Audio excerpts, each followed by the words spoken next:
Magandang araw po sa inyo dyan sa Pilipinas, lalo na kay Pastor Dave, sa kanyang may bahay, 10 ng kanyang buong pamilya. Ganon din sa aking inaanak na si Brother Rod. Ako po ay nagpapasalamat sa munting pagkakataon na inyong ipinagkaloob sa akin upang ako'y makapagbahagi sa inyo ng aking patotoo. Noong ako po ay bata pa, around sometime when I was in elementary and high school, doon po ako nakatira sa Barangay Buena Vista. And things were so different at that time. Pagpupunta po kayo doon sa aming barangay, rough road po doon. Kaya kailangan magbayad ka kung hindi doble, triple sa tricycle para ihatid ka nila. So you could just imagine how difficult it was to come to Barangay Buena Vista. Now, nung ako po ay nandoon nakatira, merong isang pastor na nagbabahay-bahay. Kakatok, pag pinagbuksan siya, ibabahagi niya ang salita ng Diyos. Meron siyang accordion sa kanyang dibdib. So the first thing that he's going to do, tutugtog siya, and then kakatok, pag pinagbuksan, mag-share ng gospel. Hanggang sa nakarating po siya sa aming bahay, and then nagkakilala po kami. Ang pangalan po niya ay si Pastor Sammy Talaver. Kilalang-kilala po yan sa buong lalawigan ng Isabela at higit pa. And so, every time na ako ibabahagi na ni Pastor Sammy ng Word of God, ramdam na ramdam ko ang presence ng Holy Spirit. And so, babalik-balik po yan. Mag-i-invite siya. Anthony, come to the church. Sasabihin ko naman, okay pastor, I'll be there. Pero hindi ako sumisipot. Babalikan na naman ako niyan. Very persistent. Hindi po yan, naglalakad lang yan. Walang tricycle, walang motorsiklo, walang bisikleta. Dala-dala yung kanyang accordion. Hanggang sa dumating na yung time, siguro nakasawaan ko na siyang kausap, tinataguan ko yan. Sasabihin ko sa katulong namin, pakisabi mo, kay pastor, wala ako. You know, because at that time, siyempre, sometimes, naboboring na din siguro ako kasi bata pa, it doesn't really make sense to me the things that he was trying to share with me. So, ganun po nangyari. But, lumipas ang panahon, alam niyo naman ang aking naging buhay, I lead my life so recklessly. Modesty aside, you know that I belong to a political family. We were so privileged at naging mapusok po ang aking pamamaraan. And nung mamatay ang aking tatay, when I was only 19 years old, kinuha ko yung aking mana. And you know what happened? In less than a couple of years, ubos yung aking mana. So para po akong prodigal son. And to the extent that there was no more food on the table. Nagkasawa po ako, si Joan Miranda. Nabiyaan po kami ng 4 na anak. But at that time, we only have 2 children, si AJ at si Jaja. And then there was one night, wala kaming pagkain. Nakatira kami sa dirty kitchen ng kapatid ko na si Kuya Junior. Kasi nga, wala akong bahay, walang pera, walang pagkain. And that was a time when I was reminded of Pastor Sammy Talaver. So sabi ko sa misis ko, Nay, sa Sunday punta tayo sa church ni Pastor Talaver. Dalawin natin siya. And so that is exactly what we did. Pagdating ng linggo, excited po kami. Pagdating namin sa church sa Plaridel, Barangay Plaridel, nagkakantahan, napakasaya. And then at the end of the service, si Pastor Sam nag-extend ng altar call. I was crying. I didn't know what happened, but I felt that there was a strong presence of God. And I came forward, I raised my hand, and I surrendered myself to God. So doon po ako nagkaroon ng pagkakataong tumanggap sa Panginoon. And then not long after that, ibinaptize na po ako ni Pastor Sam Talaver doon sa Greenview Lodge, yung swimming pool doon.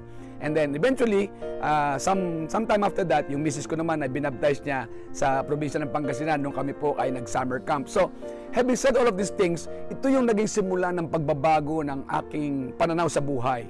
So, doon na po ako nagsimulang magkaroon ng direksyon ng aking pananaw, ang aking buhay. And so, nagtrabaho po ako kay Mayor Pempe Miranda, as everybody know. Naging driver ako, bodyguards, private secretary, and then chief of staff. So that is when I started learning about public service. Hanggang sa hindi naman kaila sa inyo, noong 2001, naging city councilor po ako by the grace of God, without guns, goons, gold.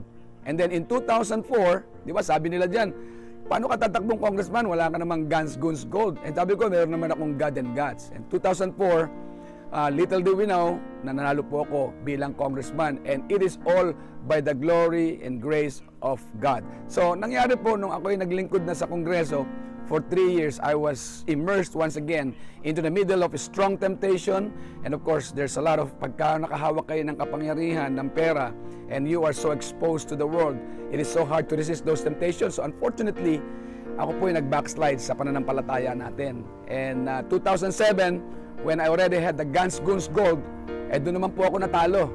So that only proves to show that it's always the hand of God that was behind everything that had happened in my life. So, nagkahiwalay po kami mag-asawa, nagpunta ng Amerika, ang aking pamilya kasama niya. And so, many years I stayed in the Philippines. I was left behind hanggang sa dumating na nga yung time na about 5 years ago, tinawag po ako ng Panginoon, and I started a ministry, and it was called Hope for Life Christian Fellowship. It was a para-church, and my purpose was to help the pastors in our community, kasi alam ko mahirap mamuhay ng mga pastor, and so I was trying to do what I could to help the pastors. And then eventually that ministry became a church. And then 3 years ago, tinawag po ako ng Panginoon dito sa Amerika. And then I don't know what was the plan of God, but then when my wife went home Mother's Day of 2014, she came up to me after the Sunday service and said, I came in peace. I just came here for us to fix everything para makapag-divorce na tayo so you could go on with your life so that I could go on with mine. Alam niyo, sagot ko sa kanya, let's pray about it.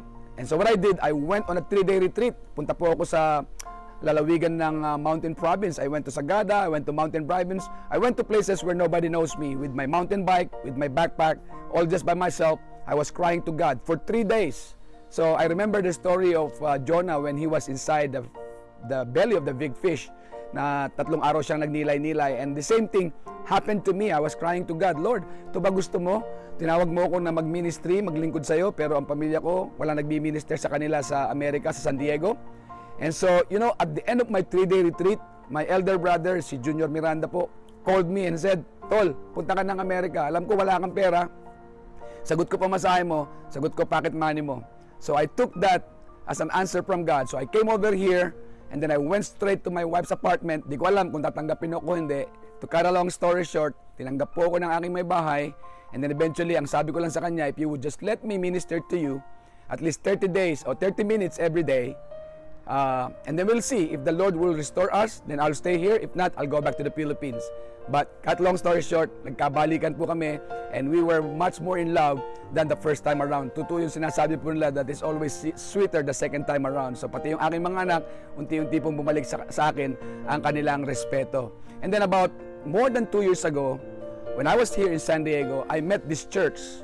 Nawalan po sila ng pastor and they talked to me if I am willing to take the servant leadership of the church. And I said, let me pray about it. And so we did pray about it. My wife was so supportive and so with my children. So I decided to accept the challenge. So ayun, naglilingkod na po ako bilang senior pastor ng Agape Church of San Diego. And since the time I took over the servant leadership of this church, we were able to baptize a number of souls who have come to believe in the name of the Lord Jesus Christ. So, yan po ang aking istorya. At ngayon, masaya po kami naglilingkod sa Panginoon. And I hope that my little testimony would somehow encourage you and the many more young people there that is being called by God. Huwag kayong matakot. Napakasayang maglingkod sa Panginoon. And let me just say this to all of you. Kayo po na mga kapwa ko pastor, mga kamanggagawa ko sa Panginoon. Alam ko na mahirap ang maglingkod sa Panginoon, lalo dyan sa Pilipinas. There's a lot of challenges and difficulties, but let me just encourage you. Let me just tell this to you. Where God guides, God provides. So I'm sure that, you know, despite of all the difficulties, kinakapos man, huwag po kayong mag-alala. The Lord knows what you need and He will always be there to provide. So, just hang on there. Gusto ko pong makatulong in many ways. I just pray to the Lord that I'll be able to be a blessing to you in different ways. So once again, Pastor Dave and Brother Rod, maraming salamat for the opportunity. I will keep the World Missions Conference in my prayer. And please do include me in your prayers as well. And hoping that we'll be able to have more time to interact and help with each other. Okay? Alright, so hanggang dito na lamang po. And may the good Lord bless you all. May you have all the wonderful time together. And may all the best come your way. Thank you so much. We will continue to send you our prayers along with our love. Maraming salamat. Ito po si Anthony Miranda, a follower and a servant of the Lord Jesus Christ.